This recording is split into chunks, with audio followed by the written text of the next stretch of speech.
السلام علیکم ورحمۃ اللہ تعالی وبرکاتہ. أيها الطلبة الأعزاء الكرام، مرحبا بكم في فصل الجامعة الرضوية منظر إسلام أونلاين. نحن نفتح كتابنا ديوان الحماسة. أولا نقرأ العبارة، فاستمعوا إلي وأنصتوا لعلكم ترحمون. بسم الله الرحمن الرحيم. وقال الحارث بن هشام بن المغيرة بن عبد الله بن عمرو بن مخزوم: الله يعلم ما تركت قتالهم حتى علوا فرسي بأشقر مزبدي، وشممت ريح الموت من تلقائهم في مازق والخيل لم تتبدد، وعلمت أني إن أقاتل واحدا اقتل ولا يضرر عدو مشهدي، فصددت عنهم والأحبة فيهم طمعا لهم بعقاب يوم مرصد. الطلبة الأعزاء، سمعتم العبارة، فالآن نشرع في توضيح هذه الأبيات. وقال الحارث بن هشام، حارث بن هشام هو أخو أبي جهل، وهو يذكر في هذه الأبيات عذر فراره يوم بدر، وكان يومئذ كافرا، ثم بعد ذلك هو أسلم وصار من كبار الصحابة رضوان الله عليهم. فهمتم؟ هو يقول: عليكم أن تعلموا أنه قد فر من ميدان بدر حينما وقعت المعركة بين المسلمين والمشركين، فهو قد شارك من جهة المشركين، ثم حينما رأى أن المسلمين قد غلبوا فلذلك هو قد فر عن الميدان. هو يذكر في هذه الأبيات هذا ما جرى بينه وبين المسلمين وما رأى بينه وبين المسلمين يوم بدر. هو يقول: الله يعلم ما تركت قتاله. الله ها هنا بمعنى القسم، لا هو الخبر. أي والله، أي أقسم بالله تعالى يعلم أنه تعالى يعلم علما جيدا، علما تاما، ما تركت قتاله، أي ما تركت قتال مع أصحاب النبي صلى الله عليه وسلم حتى علوا، أي حينما إنني قد تركت القتال مع أصحاب النبي صلى الله عليه وسلم حتى علوا، أي حتى غلبوا فرسي، أي إنهم قد صاروا غالبين على الفرس بأشقر مزبدي. أشقر، أراد بالأشقر الدم الطريج المزبد. معناه الله يعلم إنني ما تركت قتال مع أصحاب النبي صلى الله عليه وسلم حتى أنهم قد غلبوا على فرسي بأشقر مزبدي بدم طريج مزبد، حيث إنهم قد جعلوا دما طريا راكبا على الفرس، أي إنهم قد جرحوا فرسي من كل جانب. هذه الحالة حينما رأيت شممت ريح الموت من تلقائهم، أي إنني قد شممت ريح الموت من جانب أصحاب النبي صلى الله عليه وسلم، وأحسست أنهم يقاتلونني وهم يقتلونني. سعن قريب هم يقتلونني قريبا في مازق، في مضيق الحرب، والخيل لم تتبدد، الخيل لم تتفرق، بل كانت الخيل مجتمعة مزدحمة في رحاب بدر. فهمتم؟ ففي تلك الحالة حينما رأيت أن الموت هو يأتيني عن قريب، فلذلك إنني فررت. يقال بالأردية، اللہ جانتا ہے، قسم خدا کی اللہ جانتا ہے ما ترکت قتالہم، میں نے صحابہ کرام سے، اصحاب نبی سے قتال کرنا نہیں چھوڑا، یہاں تک کہ وہ میرے گھوڑے پر جھاگ دینے والے تازہ خون کے ذریعے سے غالب آ گئے، یعنی انہوں نے میرے گھوڑے کو زخمی کر ڈالا۔ وَشَمَمْتُ رِيحَ الْمَوْتِ مِنْ تِلْقَائِهِمْ، اور میں نے ان کی جانب سے اپنی موت کی خوشبو سونگھ لی، موت کی بو سونگھ لی۔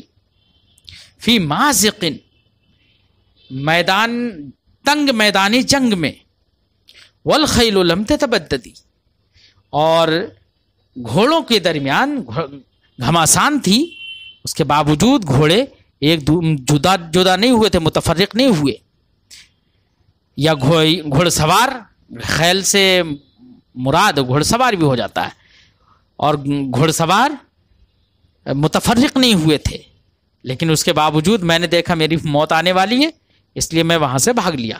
وعلمت انی ان اقاتل واحدہ اقتل ولا یضر عدو بمشہدی، اننی علمت تاما لو اننی اقاتل منفردا واحدا انا ساقتل، فلذلك اننی علمت ان الحضور في مشهد الحرب والحضور في ميدان الحرب لا يضر عدوي شيئا، فلذلك انني علمت انني لو فررت لاكون حيا وابقى، ولا لو حضرت وشهدت في مشهد بدر فانا لا اضر عدوي شيئا ولا وذلك الشهود لا يضر شيئا۔ يقال بالاردیہ، مجھے معلوم تھا یا مجھے معلوم ہو گیا کہ میں نے اگر اکیلے قتال کیا تو میں قتل کیا جاؤں گا، اور میدان جنگ میں میرا حاضر رہنا دشمن کو کچھ نقصان نہیں دے گا۔ فصددت عنهم والاحبۃ فیہم طمعا لهم بعقاب یوم مرصد۔ صددت عنهم، صد يصد صدا من نصر، معناه اعرض، صددت عنهم اي انني اعرضت عنهم وتوليت عنهم، ادبرت عنهم اي فررت، والاحبة فيهم والحال ان الاصدقاء والاصحاب كانوا في المسلمين مقاتلين، ولكن انني فررت۔ لماذا فررت؟ طمعا لهم بعقاب يوم مرصد، اي انني ارجو لهم عقاب يوم معین محدد۔ یقال بالاردیہ، میں ان سے پیٹ پھیر کر بھاگ لیا، جبکہ دوست و احباب ان کے درمیان تھے، اس امید پر کہ میں ان کے لیے ایک معین دن کے عقاب اور سزا کی امید کیے ہوئے تھا، سزا کی امید کر کے میں بھاگ لیا۔ فہمتم؟ وقال الفرار السلمی، الفرار بتشدید الراء، قال الفرار السلمی وكتيبة لبستها بكتيبة حتى إذا التبست نفست لها يدي، وكتيبة لبستها بكتيبة، واو ها هنا بمعنى رب، لبستها، لبس يلبس التلبيس، معناه هو التخليط، بكتيبة، الكتيبة معناه الجيش، جمعه كتائب، حتى إذا التبست اختلطت نفضت لها يدي، نفض ينفض نفضا، نفض اليد ها هنا كناية عن الفرار، فالمعنى وكتيبة لبستها بكتيبة، كم من جيش عظيم قد خلطت بعضها ببعض حتى حينما اختلطت فيما بينها نفست لها يدي، أي إنني نفست يدي لتلك الكتيبة، أي إنني فررت عنه. فهمتم؟ يقال بالأردية کتنے لشکر ایسے ہیں جن کو میں نے بعض کو بعض سے ملا دیا اور یہ مختلط کر دیا. جب وہ مختلط ہو گئے تو میں نے ان سے اپنا ہاتھ جھاڑ لیا، یعنی میں بھاگ لیا. وَتَرَكْتُهُمْ تَقِصُ الرِّمَاحُ ظُهُورَهُمْ مِنْ بَيْنِ مُنْعَفِرٍ وَآخَرِ مُسْنَدٍ. تَرَكْتُ جَمِيعَ الْأَصْحَابِ والحال أن الرماح كانت كاسرة لظهورهم، أن الرماح تكسر ظهورهم من بين منعفر وآخر مسند. تركتهم من بين منعفر، كان بعضهم منعفرا ساقطا على الأرض والآخر مسند إلى الشيء. هكذا إنني تركت وفررت من الميدان. ما كان ينفعني مقال نسائهم وقتلت دون رجالها لا تبعدي. أي ما كان ينفعني مقال نسائهم. من عادات العرب أن النساء كانت يقولن لرجالهن لا تبعد لا تبعد، لا يهلكك الله تعالى، ولا تبعد لا تهلك. هكذا تقول نساء العرب. فلذلك هو على زعمه يقول ما كان ينفعني مقال نسائهم، لا ينفعني قول نسائهم هذا لا تبعد لا تبعد، والحال إنني أكون مقتولا دون رجالها.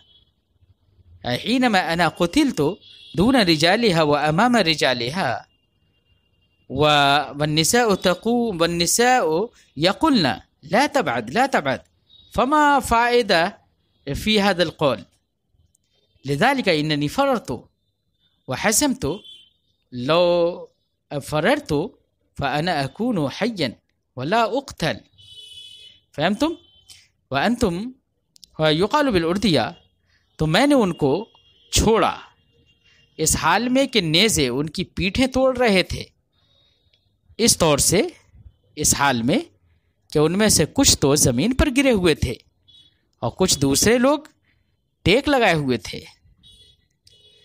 مجھے ان کی عورتوں کی یہ بات کوئی نفع نہیں دیتی. لا تبعد لا تبعد کہنا، یعنی تو ہلاک نہ ہو تو ہلاک نہ ہو، یہ کہنا ان کی عورتوں کی بات مجھے نفع نہ دیتی اس حال میں کہ میں ان کے مردوں کے سامنے قتل کر دیا جاتا. اس لیے میں بھاگ گیا، یعنی دور اندیشی اسی میں تھی کہ بھاگ لیا جائے. فهمتم؟ فالآن ينتهي الدرس، نحن نلاقيكم فيما بعد إن شاء الله تعالى. السلام